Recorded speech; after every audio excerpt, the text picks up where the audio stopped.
नमस्कार मंडळी. आज संकष्टी चतुर्थीची स्पेशल आमच्याकडे आज बनवणार आहे आम्ही. जसं की आळूची वडी आणि मोदक, उकडीचे मोदक बरं का. ते बघा इकडे मी तुम्हाला हे साहित्य बघून तर माहितीच पडलं असेल की आज आम्ही काय बनवणार आहे.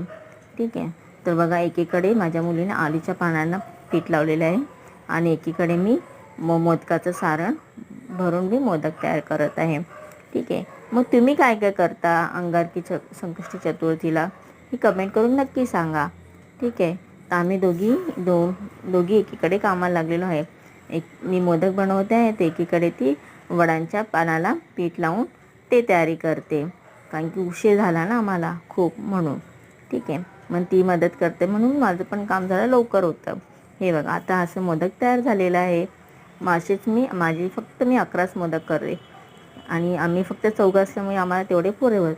एकीकडे आळूचे पाने पण रेडी झालेत आणि एकीकडे उकडीचे मोदक पण तयार झालेत. हे बघा तयार झालेत आमचे उकडीचे मोदक. या मग खायला, या मग आमच्या रूपात सोडायला.